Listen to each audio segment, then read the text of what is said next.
সেই আওয়ামী লীগ সব কিছু হাট ঘাট মাঠ বাজার বন্দর সচিবালয় বিশ্ববিদ্যালয় সব কিছু দখল করত। এখন সেই ভূতটা মনে হয় যে বিএনপির ঘাড়ের উপর চেপে বসেছে।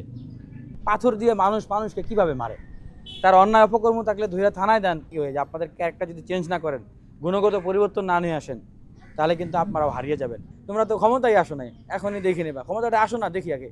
বাড়িতে গিয়ে টাকার বান্ডিল দিতেছে যে আপনারা টাকা নেন। রাজনীতির আমরা একটা গুণগত পরিবর্তন চেয়েছিলাম ভাই। সেই সময় এই পাথর দিয়ে মানুষকে মেরে ফেলা হতো, মেয়ে বাচ্চা হলে তাদেরকে পাথর দিয়ে মাটিতে পুঁতে মেরে ফেলা হতো, এরকম একটা নৃশংসতা দেখলাম। কিন্তু আমাদের মনের কষ্ট এবং বেদনার জায়গা হচ্ছে 5 আগস্ট পরবর্তী বাংলাদেশে আমরা তো এইটা কল্পনাও করতে পারি না। আবার আরেকটা ঘটনা থেকে আরও দুঃখ লাগলো যে যেই ব্যক্তির সাথে আমি একসাথে জেল খেটেছি, আব্দুল মোনায়েম মুন্না ভাই, যুবদলের কেন্দ্রীয় সভাপতি, উনি বাড়িতে গিয়ে টাকার বান্ডিল দিতেছে যে আপনারা টাকা নেন। মানে আপনাদের কত টাকা ভাই? হ্যাঁ, আপনারা টাকা দিয়ে সব কিছু কিনতে চান, তাও আবার মিডিয়ার সামনে টাকা দিচ্ছেন, মানে দেখানোর জন্য যে আপনাদের মেলা টাকা, দেখবো নি আপনাদের কত টাকা আপনাদের কত মানুষকে আপনারা কিনতে পারেন। রাজনীতির আমরা একটা গুণগত পরিবর্তন চেয়েছিলাম ভাই, যে প্রত্যেকটা রাজনৈতিক দল গোষ্ঠী গ্রুপ তরুণ যারা রাজনীতি বিমুখ ছিল, যারা নতুন বাংলাদেশ চায়, পরিবর্তিত বাংলাদেশ চায়, সুন্দর বাংলাদেশ চায়, তারা 5 আগস্ট পরবর্তী বাংলাদেশে একটা নিয়মতান্ত্রিক চর্চা করবে, ভালো কাজের প্রতিযোগিতা করবে, গণতান্ত্রিক চর্চা করবে। কিন্তু আবার যেভাবে সেই আওয়ামী লীগ সব কিছু হাট ঘাট মাঠ বাজার বন্দর সচিবালয় বিশ্ববিদ্যালয় সব কিছু দখল করত, এখন সেই ভূতটা মনে হয় যে বিএনপির ঘাড়ের উপর চেপে বসেছে। গতকালকে দেখেন নাই যে ছাত্রলীগ যেভাবে আওয়ামী লীগের বিরুদ্ধে কোনো মিছিল মিটিং করলে ছাত্রলীগের পাতি নেতারা অতি উৎসাহীরা হুমকি দিত, থ্রেট দিত যে ঠিক আছে আমরা ক্ষমতা আসলে দেখে নেব। আমরা দেখতেছি যে ছাত্রদল যুবদল সব বিএনপির অনেক তৃণমূল পর্যায়ের অতি উৎসাহীরা তারা মানে থ্রেট দিচ্ছে যে ক্ষমতা আসলে দেখে নেবে। আরে ভাই, তোমরা তো ক্ষমতায় আসো নাই, এখনই দেখে নেবা, ক্ষমতাটা আসো না দেখি আগে। আর আমি মানুষের উদ্দেশ্যে বলবো যে দেখেন, আওয়ামী লীগের পতনের আগে মানুষকে একটা বদ্ধমূল ধারণায় বন্দী করা হয়েছিল না যে আওয়ামী লীগ আর ক্ষমতা থেকে কোনো নামবে না।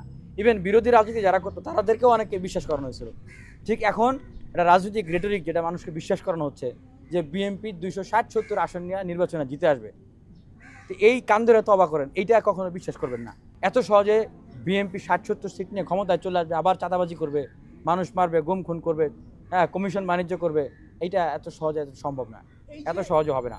ক্ষমতার গরমে ঠিক আওয়ামী লীগ যেভাবে করে দানব হয়ে উঠেছিল, নব্য দখলদার দানব হওয়ার তাদের এই চরিত্র ক্ষমতার গরমে, এবং মানে শৃঙ্খলা এবং নিয়ন্ত্রণ না থাকার যে পরিণতি, সেইটা আমরা এখন লক্ষ্য করতেছি। বিএনপির অঙ্গ সংগঠন সমূহের সারা দেশে যত নেতাকর্মী আছে তাদের উদ্দেশ্যে বলতে চাই যে আমরা আপনাদের শত্রু না। আমরা একসময় এই বিশ্ববিদ্যালয়ে আওয়ামী লীগ ছাত্রলীগের বিরুদ্ধে বক্তব্য দিতাম, তাদের সমালোচনা করতাম যে তাদের ক্যারেক্টার পরিবর্তন না করলে তারা হারিয়ে যাবে। আসলে কিন্তু তাই হয়েছে। এখন আমরা বলতেছি আপনাদের শুভাকাঙ্ক্ষী হয়ে যে আপনাদের ক্যারেক্টার যদি চেঞ্জ না করেন, গুণগত পরিবর্তন না নিয়ে আসেন, তাহলে কিন্তু আপনারাও হারিয়ে যাবেন। আর বিএনপি নেতাকর্মীদের উদ্দেশ্যে বলবো যে ওভার কনফিডেন্ট হয়েন না যে আপনারা ক্ষমতায় চলে আসছেন। যদি ওভার কনফিডেন্ট হন, শেখ হাসিনা আওয়ামী লীগ যেরকম ওভার কনফিডেন্টের কারণে ক্ষমতা হারাইছে, আপনারা ক্ষমতায় যাওয়ার আগেই দেখবেন যে কোন জায়গায় দিয়ে পিছলা বুড়িগঙ্গায় চলে গেছে। পাথর দিয়ে মানুষকে কিভাবে মারে, তার অন্যায় অপকর্ম থাকলে ধৈর্য থানায় দেন, আইনের কাছে যান, জবাবদিহিতা করেন, কথা বলেন। এটা কোন ধরনের কাজকর্ম? বিএনপি এখন পর্যন্ত বাংলাদেশের বৃহৎ একটা রাজনৈতিক দল। ঠিক আমরা একই কথা কিন্তু আওয়ামী লীগের সময় বলতাম, এভাবে সম্মান করেই বলতাম যে আওয়ামী লীগ বৃহৎ একটা রাজনৈতিক দল। বৃহৎ একটা রাজনৈতিক দলের বৃহৎ নেতা জনাব তারেক রহমান, এবং উনি অনেক নির্যাতিত হয়েছেন, নিপীড়িত হয়েছেন, নিগৃহীত হয়েছেন, অসম্মানিত হয়েছেন। এখন তো আওয়ামী লীগ নাই ভাই, দেশে আছে? তাহলে 10 মাস হয়ে গেছে, উনি কেন দেশে আসতেছেন না?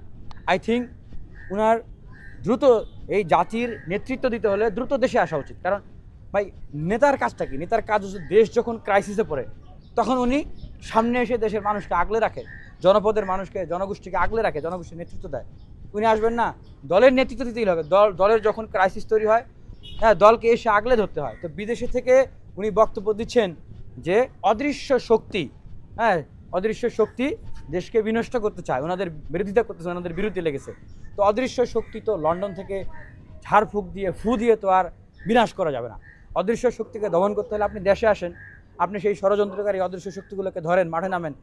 জনগণের পক্ষে আপনি থাকলে জনগণ আপনার সাথে থাকবে, আপনি নেতৃত্ব দেন, দেশের নেতৃত্ব দেন। ঝাড়ফুঁক দিয়ে অদৃশ্য শক্তি আপনি কেমনে দূর করবেন?